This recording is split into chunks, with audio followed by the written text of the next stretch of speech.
Ерекше тапсырма. Анасын сағынған бала әңгімесі бойынша балалар TikTokқа салынатындай реклама жасайды. Кітапқа реклама, жарнама. Оны бізде буктрейлер деп айтады ғылым тілінде. Бірақ балалар әлі де буктрейлер не екенін түсіне қоймайтындықтан жарнама деп қарапайым тілмен түсіндіріп жатырмын. Ар жақта міне бәрі көрсетіп жатыр. Мына жерге талаптар жазып қойдым. Барлығы белсене қатысады, себебі білет, қатыспай қалатын болса, топқа минуса келетіндерін. Сондықтан осындай жұмыс бізде жүріп жатыр. Бәріміз ой қосамыз. Сіздерде арнап кітап бар. Анасы сағынған айтыңдар. Реклама деп айтып керек. Сіздерге реклама жасау жоқ. Реклама деп айтып анасын сағынған. Құрметті көрермендер, анасын сағынған бала шығармасын оқуға кеңес береміз. Қалай ойлайсыздар? Неліктен анасы баласын тастап кетті? Себебін білмесеңіздер, біз айтып береміз. Себебі анасының жағдайы жоқ. Біздің ойымызша, бала тілі бал деген мақал осы шығармаға келеді деп ойлаймыз. Себебі бала анасын сағынғандықтан өлең айтады. Осы шығармаға қайтып келіп басып кетіңіздер. Сен телефон көре бересің, ағалардың сияқты кітап оқи бермейсің ба? Олар сабақты 5-ке оқиды, ал сен болса телефон көре бересің. Анашым, сіз неге мені олармен салыстыра бересіз?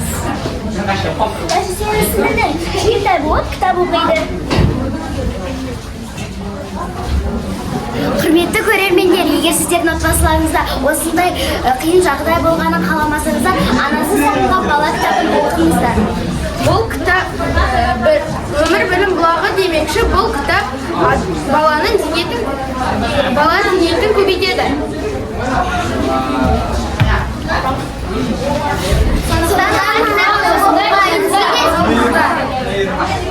Лайк басып тіркеліп кетіңіздер.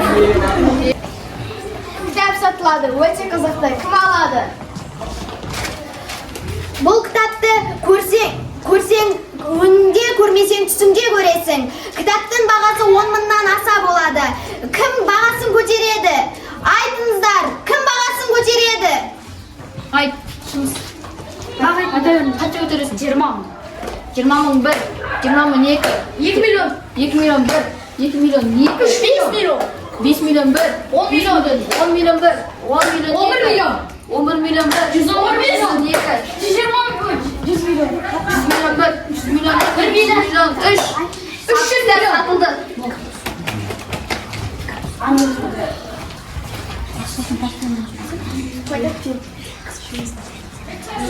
Неліктен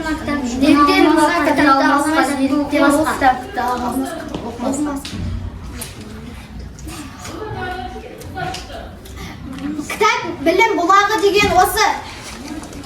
Осы кітаптың ішінде Мақалдар, жұмбақтар, жаңылтпастар сіздің көңіліңізден шығады деген ойдамыз. ертеңгі абай оқуларына қажет болады.